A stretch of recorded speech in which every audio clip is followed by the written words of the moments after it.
Well, welcome along to Live on Air this evening. We're particularly grateful that David Lorimer from the Scientific and Medical Network has been able to join with us. David has been instrumental in bringing the network's news and its opinions and views and scientific papers and so on. He's been bringing them to public attention now for a very, very long time. And would you like to just tell us a little bit about your background and a brief overview of the Scientific and Medical Network? Yes, thank you, David. Well, I've been working with the network now since 1986, so that's over 30 years. And prior to that, I was teaching French, German, and philosophy, mainly at an old public school called Winchester College. And while I was there, I wrote my first book, which was called Survival, ?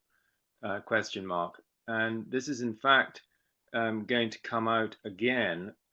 Both my books are being reprinted towards the end of the year with slightly different titles.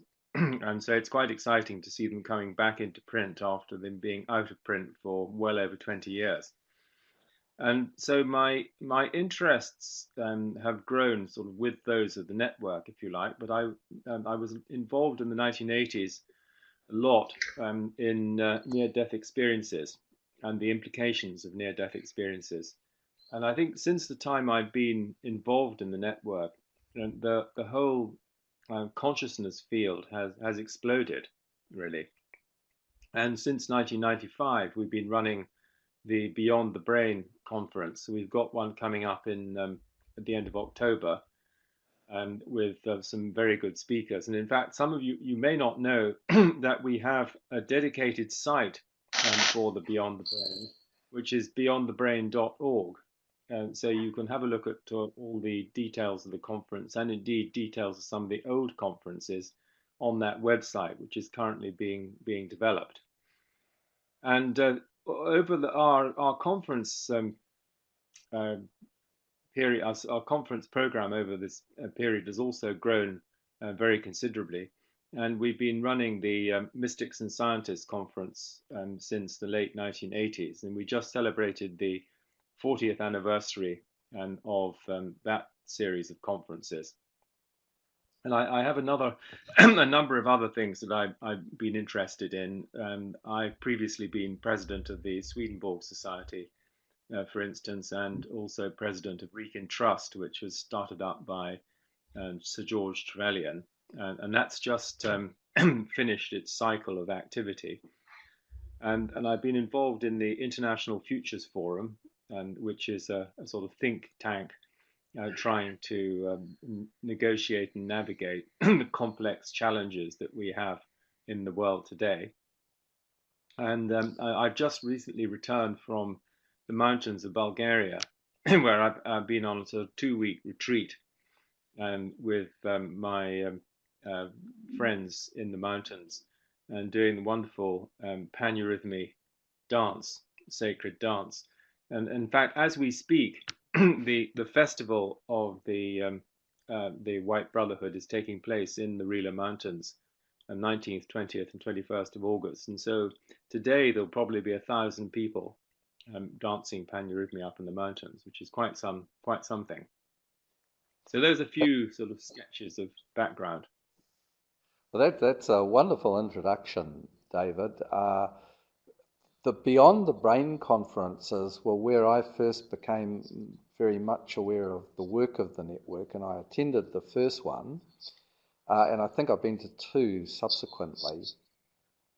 And then when you mentioned all the work that came out around near-death experience, it's kind of an entree point into a world of science that interfaces with medicine, philosophy, theology, and wisdom studies.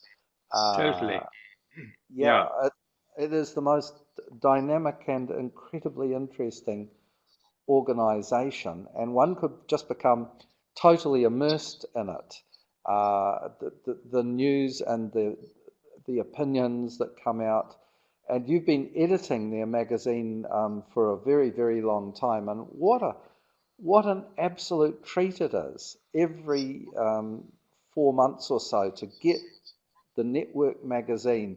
There's nothing quite like it. It's an No, well, incredible. I hope so.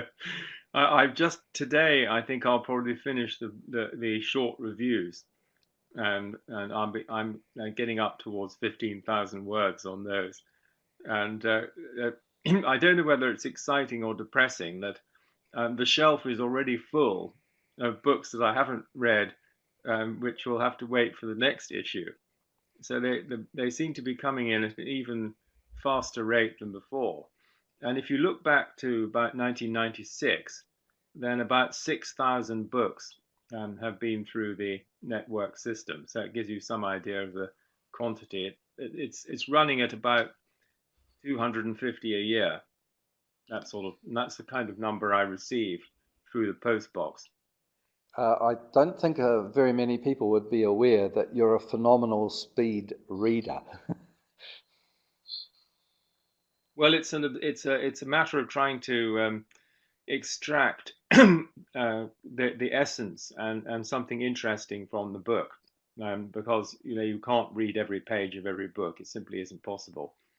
But when you've been at it for so long, you get to the point where you have a very good sense of where the book fits in to other books in the field, and therefore what its unique contribution is.